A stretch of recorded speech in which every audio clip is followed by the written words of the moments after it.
Dan itu dulu tanahnya punya siapa? dulu tanah diberikan hibah atas- oleh misionaris Bapak.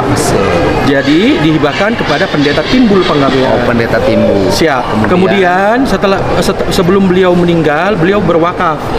Saya tolong dikuburkan di depan gereja dan itu kami lakukan Bapak. Iya. Kemudian dia bilang sebagian tanah ini diberikan kepada gereja. Iya. Masalahnya Bapak non sewu kami berbudaya ini nggak mungkin kami bilang Pak sekarang Bapak bikin ini seolah-olah kami menyuruh dia meninggal.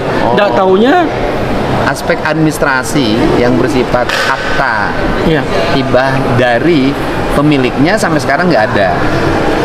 hibah Kan kira pemilik ini menghibahkan nih tanah Siap. nih. Siap. Kemudian kan hibah itu kan harus dibuat dalam bentuk akta notaris. belum Bapak. Oh. Belum sempat beliau Keburu meninggal. Siap. Ya kan karena tidak tahu meninggal kapan. Siap.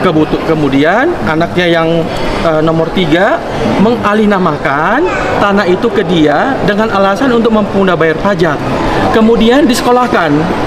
Pertama yang disekolahkan dia adalah tanah warisan di luar gereja, 2 sertifikat. Jadi ini yang melakukan gugatan gitu loh Pak. Atau misalnya yang menjaminkan tanah Siap. itu untuk pinjaman ke bank. Siap. Itu adalah anak dari ahli waris. Iya. Nah, itu awalnya di tanah di luar gereja. Rupanya dia nggak mampu bayar Pak. Di top up dengan tanah gereja yang sudah dialihkan jadi sindikasi. Awalnya satu BPR Supra di Cianjur. Kemudian karena mungkin limitnya nggak sanggup, BPR kan punya limit. Iya. Dia minta bantuan ke BPR Kar di BSD dan BPR Kar di TKI. Nah, waktu saya melihat itu, saya baru tahu nih Pak sebagai gembala, sebagai pendeta, karena amanah dari pendahulu kami dulu, Pak Pendeta, kamu jaga gereja. Itu saja. Jadi saya nggak mikirin yang lain. Jadi ini disita oleh Bank Perkreditan Rakyat. Siap. Bukan Karena BPR Bapak. Ya. BPR itu Bank Perkreditan Rakyat. Oh ya, siap. Gitu. Siap. Saya sedikit agak Ya tenang Pak. Siap. Pendeta harus lebih tenang dibanding saya Pak. Saya lebih berat daripada pendeta. Siap, Perasaan siap. tantangan hidupnya. Siap.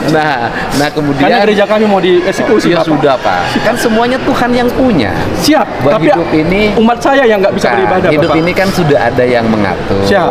ya kan? Semua peristiwa itu adalah atas kehendaknya. Siap. Semua peristiwa. Tinggal kita kan mengambil hikmah dari peristiwa itu. Siap.